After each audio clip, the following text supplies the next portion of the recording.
Gym जा रहे हैं, पसीना भी बहा रहे हैं, डाइट का भी मतलब पूरा ध्यान रख रहे हैं, लेकिन वो वजन वाली मशीन पर जो सुई है वो हिलने का नाम ही नहीं ले रही है।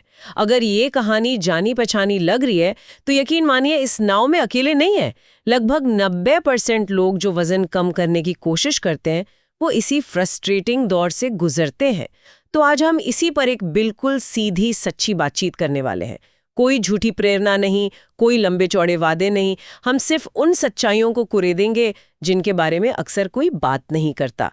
मकसद ये समझना है कि जब कोई अपनी तरफ से पूरी कोशिश कर रहा हो तब भी वजन कम होने के रास्ते में असल रुकावटें क्या होती हैं। और ये एक बहुत जरूरी बातचीत है, क्योंकि हमने जो फॉर्मूला बताया जाता है ना कि कम खाओ और ज्यादा चलो, वो आधा सच है। वो फॉर्मूले की बस हेडलाइन है। उसके नीचे की जो शर्तें हैं वो कोई नहीं पढ़ता। असलियत में ये चीज काफी जटिल है। इसमें हमारा मनोविज्ञान, हमारा जीव विज्ञान और हमारी रोज की आदतें सब उलझा हुआ है। आज हम जिन स्रोतों पर बात कर रहे हैं वो हमें इसी उलझन को सुलझाने में मदद करेंगे। अच्छा, तो सबसे पहले उस धोखे की बात करते हैं जिसमें मैं भी कई बार फंसी हूँ, ये हेल्दी खाने का जाल। हाँ, मतलब ये कितना अजीब है। लोग कहते हैं भाई मैं तो सिर्फ ओट्स खाती हूँ, ब्राउन ब्रेड, सलाद, स्नैक्स में भी मूंगफली लेती हूँ, फिर भी वजन बढ़ रहा है। बिल्कुल। यहीं पर असल गड़बड़ शुरू होती है। हमारे स्रोत में मूंगफली का एक बड़ा जबरदस्त उदाहरण दिया है कि आप फिल्म देखते हुए 4 मुट्ठी मूंगफली खा लेते हैं। पता भी नहीं चलता और लगता है कि हेल्दी स्नैक चुना है, पर असल में आपने शायद 2 बड़े समोसों से ज्यादा कैलोरी ले ली है। बिल्कुल सही। और यहीं पर ना 2 कॉन्सेप्ट्स को समझना बहुत जरूरी हो जाता है। क्या है वो? एक है कैलोरी डेंसिटी और दूसरी न्यूट्रिएंट डेंसिटी। ओके। मतलब कोई चीज पोषक तत्वों से भरपूर हो सकती है, वो हेल्दी है, लेकिन उसमें कैलोरी भी ठूस ठूस कर भरी हो सकती है। जैसे मेवे, बीज, यहाँ तक कि जैतून का तेल। हाँ। लोग हेल्दी का टैग देखकर क्वांटिटी मात्रा के बारे में सोचना ही बंद कर देते हैं। हाँ। जबकि वजन घटाने का जो सबसे बुनियादी और अटल सिद्धांत है वो तो कैलोरी डेफिसिट ही है। मतलब जितनी कैलोरी जला रहे हैं उससे कम खाएं। एग्जैक्टली। हाँ। और ये सिर्फ मूंगफली की बात नहीं है। मैंने सुना है कि आजकल जो हेल्दी फ्रूट स्मूदी मिलती हैं उनमें भी मेवे, बीज और शहद मिलाकर 500-600 कैलोरी तक पहुंचा दी जाती हैं। हाँ बिल्कुल। मतलब एक स्मूदी में पूरे लंच के बराबर कैलोरी। और कोई सोचता है कि उसने कुछ हल्का फुल्का पिया है। एकदम सही पकड़ा। और यहीं से लोग एक और गलती करते हैं। कौन सी? जब उन्हें लगता है कि उन्होंने कुछ ज्यादा खा लिया है तो उनका अगला ख्याल होता है कोई बात नहीं, कल जिम में से बर्न कर दूंगा। हाँ, ये तो मेरा अगला सवाल ही था कि मान लीजिए किसी ने ज्यादा कैलोरीज खा भी ली, तो क्या ये सोच सही है? क्या वाकई 1 घंटे की मेहनत एक मुट्ठी मेवे खाने की गलती को मिटा सकती है? देखिए, ये वजन घटाने से जुड़ा शायद सबसे बड़ा भ्रम है। सिर्फ एक्सरसाइज के दम पर वजन घटाना लगभग नामुमकिन है। अच्छा। हम एक्सरसाइज से जली हुई कैलोरी को बहुत ज्यादा आंकते हैं और खाने से मिली कैलोरी को बहुत कम। स्रोत बताते हैं कि ट्रेडमिल पर 30 मिनट तेज दौड़ने से आप मुश्किल से 150 से 200 कैलोरी ही बर्न करते हैं। बस, मशीनें तो 400-500 दिखाती हैं। वही तो, वो सब अनुमान होता है। अब सोचिए, उन 200 कैलोरी को वापस पाने के लिए क्या चाहिए? सिर्फ 2 चॉकलेट बिस्किट। अरे बाप रे। पल भर में आपकी आधे घंटे की मेहनत बराबर हो गई। और इंटरनेट पर तो वीडियोस की भरमार है, 10 मिनट में 500 कैलोरी बर्न करें। ये सब झूठ है ज्यादातर मामलों में। हाँ, इसका मतलब ये बिल्कुल नहीं है कि एक्सरसाइज बेकार है। व्यायाम दिल के लिए, दिमाग के लिए, हार्मोन्स के लिए, स्ट्रेस कम करने के लिए, हर चीज के लिए अमृत है। लेकिन जब बात सिर्फ वजन घटाने के तराजू पर आती है तो 80% रोल डाइट का है और सिर्फ 20% रोल एक्सरसाइज का। और यहीं से एक ज्यादा महत्वपूर्ण सवाल उठता है कि अगर जिम की मेहनत सबसे बड़ा खिलाड़ी नहीं है तो फिर असली हीरो कौन है? बिल्कुल। और इसका जवाब है वजन घटाने की दुनिया का असली गुमनाम हीरो, नीट यानी नॉन एक्सरसाइज एक्टिविटी थर्मोजेनेसिस। नाम सुनने में बहुत भारी भरकम लगता है बहुत सरल। ये वो कैलोरीज हैं जो आप जिम के बाहर दिन भर के छोटे मोटे कामों से बर्न करते हैं। जैसे ऑफिस में अपनी कुर्सी से उठकर पानी लेने जाना, फोन पर बात करते हुए टहलना, लिफ्ट की जगह सीढ़ियां लेना। हमारे स्रोत इस बात पर जोर देते हैं कि ज्यादातर अधिक वजन वाले लोगों का नीट बहुत कम होता है। हमारी जिंदगी अब बिस्तर से कुर्सी, कुर्सी से गाड़ी और गाड़ी से वापस कुर्सी, इसी में सिमट गई है। इस पॉइंट को पिछले पॉइंट से जुड़ना बहुत जरूरी है। सोचिए, 30 मिनट का वर्कआउट आपके 24 घंटे के दिन का सिर्फ 2% हिस्सा है। सिर्फ 2%? बाकी के 98% समय का क्या? नीट आपके जागने के 16 से 18 घंटों के दौरान लगातार चलता रहता है। हर छोटा मोटा काम, यहाँ तक कि खड़े रहना भी थोड़ी थोड़ी कैलोरी बर्न करता है। अच्छा। जब आप इन छोटी छोटी एक्टिविटीज को पूरे दिन में जोड़ते हैं तो उनका कुल असर आपके जिम सेशन से कहीं ज्यादा हो सकता है। इसीलिए रोज 10,000 कदम चलो जैसी सलाह दी जाती है। हाँ, ये कोई जादुई नंबर नहीं है, ये बस आपके नीड को, आपकी दिन भर की चहल पहल को बढ़ाने का एक ठोस तरीका है। बिल्कुल।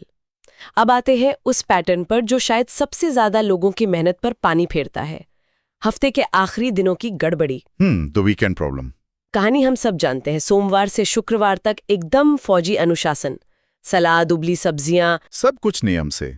लेकिन जैसे ही शुक्रवार की शाम होती है, अंदर का फूडी जाग जाता है।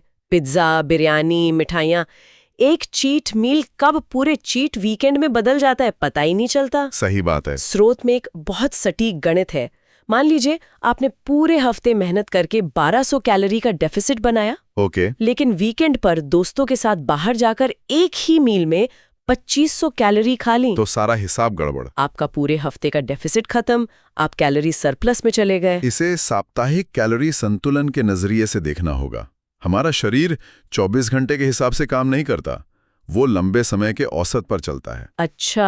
अगर आपने 5 दिन 300 कैलोरी कम खाई लेकिन 2 दिन 1000 कैलोरी ज्यादा खा ली तो हफ्ते का औसत बिगड़ जाएगा। और इसके पीछे एक मनोवैज्ञानिक पहलू भी है। वो क्या है? सब कुछ या कुछ नहीं की मानसिकता। मतलब या तो 100% परफेक्ट डाइट या फिर सब छोड़ दो, बीच का कोई रास्ता नहीं। लेकिन ये कहना आसान है। शुक्रवार शाम को जब दोस्त बुलाते हैं या परिवार के साथ बाहर जाने का प्लान बनता है तो ये संतुलन वाली बातें याद कहाँ रहती हैं? बहुत अच्छा सवाल है। और इसका समाधान ये नहीं है कि आप अपना पसंदीदा खाना छोड़ दें, वो तरीका काम नहीं करता। समाधान है प्लानिंग में। चीट मील की जगह प्लान्ड मील सोचें। मतलब पहले से तैयारी। हाँ, अगर पता है कि शनिवार रात को बाहर डिनर पे जाना है तो उस दिन लंच हल्का करें, या फिर पूरे हफ्ते में थोड़ी थोड़ी ज्यादा एक्टिविटी करके उसके लिए कैलोरी का बजट बना लें।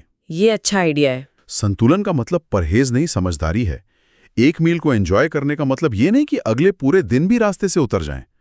उस मील के बाद वापस अपने रूटीन पर आ जाएं। और कैलोरीज सिर्फ खाने में ही नहीं छिपी होती।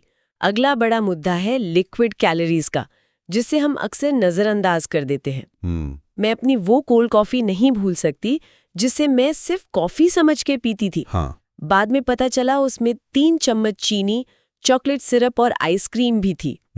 वो कॉफी नहीं, डेजर्ट था। बिल्कुल। लोग अक्सर ये भूल जाते हैं कि वो क्या पी रहे हैं। पैकेट वाले जूस, मीठी लस्सी, सोडा, ये सब कैलोरी के बॉम्ब होते हैं। और ये इतनी खतरनाक क्यों होती हैं? क्योंकि ये ठोस भोजन की तरह पेट भरने का एहसास नहीं देती। तृप्ति, जिसे सेटाइटी कहते हैं, वो नहीं मिलती। अच्छा।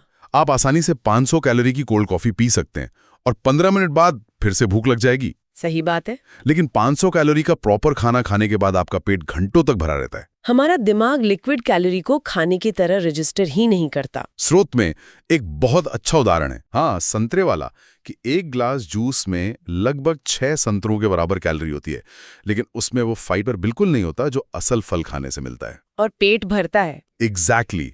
इसीलिए सिर्फ पानी या ब्लैक कॉफी पिए जैसी सलाह इतनी असरदार होती है। ठीक है, तो हमने खाने पीने, चलने फिरने की बात कर ली, जो काफी हद तक हमारे कंट्रोल में है। लेकिन क्या हो अगर कोई ये सब सही कर रहा हो फिर भी वजन न घटे? यहीं पर कहानी थोड़ी और गहरी हो जाती है ना? हाँ, अब हम उन पहलुओं पर आते हैं जिन पर अक्सर ध्यान नहीं जाता, जैसे नींद और तनाव। नींद? हाँ, ये सुनकर कई लोगों को हैरानी हो सकती है, लेकिन अगर आप रात में सिर्फ 5-6 घंटे की नींद ले रहे हैं तो ये भी आपके फैट लॉस को पूरी तरह से रोक सकता है। ये कैसे हो सकता है? इसका सीधा संबंध एक हार्मोन से, जिसे कोर्टिसोल कहते हैं, हमारा तनाव हार्मोन। मतलब कम सोना शरीर के लिए एक तरह का तनाव है? हाँ, बिल्कुल। जब शरीर को पूरा आराम नहीं मिलता तो वो इसे एक इमरजेंसी की तरह देखता है और प्रतिक्रिया में कोर्टिसोल का उत्पादन बढ़ा देता है। अब ये बढ़ा हुआ कोर्टिसोल 2 और हार्मोन्स का खेल बिगाड़ देता है। ग्रेलिन, जो भूख का सिग्नल देता है, ओके, और लेप्टिन, जो पेट भरने का सिग्नल देता है। नतीजा, कोर्टिसोल ग्रेलिन को बढ़ाता है और लेप्टिन को दबाता है। मतलब ज्यादा भूख लगती है और पेट भरने का एहसास भी देर से होता है। हाँ, और खासकर हाई कैलोरी मीठी चीजें खाने की क्रेविंग होती है। ये इच्छा शक्ति की कमी नहीं है, ये एक शारीरिक प्रतिक्रिया है। इसलिए रोज रात 7-8 घंटे की अच्छी नींद लेना फैट लॉस का एक सीधा और शक्तिशाली उपकरण है। और आखिर में हम उस मनोवैज्ञानिक बाधा पर आते हैं जो शायद सबसे बड़ी है, अधीरता। बिल्कुल। हम एक ऐसी दुनिया में रहते हैं जहां हर चीज तुरंत चाहिए, 2 दिन में डिलीवरी, 10 मिनट में खाना। और वैसे ही हमें 7 दिन के चैलेंज से तुरंत परिणाम चाहिए। हाँ, और जब वो नहीं मिलते तो हम निराश होकर सब कुछ छोड़ देते हैं। स्रोत में एक बहुत अच्छी बात कही गई है कि अगर कोई 1 महीने में 1 से 2 किलो वजन भी कम कर रहा है तो ये शानदार प्रगति है। बिल्कुल। टिकाऊ बदलाव और तुरंत मिलने वाले समाधान के बीच का फर्क समझना बहुत जरूरी है। जब कोई बहुत तेजी से वजन घटाता है तो वो अक्सर फैट नहीं होता। तो फिर क्या होता है? वो शरीर का पानी या मांसपेशी होता है, और इस तरह घटाया गया वजन कभी भी टिकता नहीं। वो उतनी ही तेजी से वापस आ जाता है। धीमी और स्थिर प्रक्रिया आपको स्थायी आदतें बनाने का समय देती है। लेकिन ये धैर्य वाली बात शायद सबसे मुश्किल है। क्योंकि हर रोज शीशे में देखते हैं या वजन की मशीन पर खड़े होते हैं, और जब कोई बड़ा बदलाव नहीं दिखता तो हिम्मत टूटने लगती है। इसका सबसे अच्छा तरीका है कि आप सिर्फ वजन पर ध्यान ना दें। प्रगति को मापने के और भी तरीके हैं। जैसे? क्या आपके कपड़े थोड़े ढीले हो रहे हैं? क्या आप पहले से ज्यादा एनर्जेटिक महसूस कर रहे हैं? क्या आप सीढ़ियां चढ़ते हुए अब कम हांफते हैं? ये सब असल प्रगति के संकेत हैं। ये कोई 100 मीटर की दौड़ नहीं है, ये एक मैराथन है जिसे जिंदगी भर निभाना है। बिल्कुल। तो चलिए आज की इस पूरी बातचीत को एक बार फिर से देखते हैं। वो 7 सच्चाइयां जो अक्सर वजन घटाने के रास्ते में आती हैं। पहला, हेल्दी खाने के धोखे में आकर जरूरत से ज्यादा कैलोरी खा लेना। दूसरा, जिम में की गई मेहनत को बहुत ज्यादा आंकना। बिल्कुल। तीसरा, दिन भर की चहल पहल यानी नीट का कम होना। चौथा, वीकेंड पर की गई गड़बड़ी, जो पूरे हफ्ते की मेहनत पर पानी फेर देती है। पांचवा, लिक्विड कैलोरी। छठा, नींद की कमी और तनाव। और सातवां, तुरंत परिणाम की उम्मीद करना और धैर्य खो देना। देखा जाए तो ये कोई रॉकेट साइंस नहीं है, ये बस खुद के प्रति ईमानदार होने की बात है। बिल्कुल। और जाते जाते एक सवाल के साथ छोड़ता हूं। हमने इन आम गलतियों के क्या और क्यों पर तो बात कर ली, लेकिन अब सबसे जरूरी सवाल ये है, इनमें से कौन सी सच्चाई ऐसी है जिसे कोई व्यक्ति सबसे ज्यादा नजरअंदाज कर रहा है? सिर्फ इन तथ्यों को जान लेना काफी नहीं है। असली खेल तो ये पहचानने का है कि इन 7 में से आपकी अपनी कहानी कौन सी है, आपकी सबसे बड़ी रुकावट क्या है, क्योंकि असली बदलाव की यात्रा उसी पहचान के बाद शुरू होती है।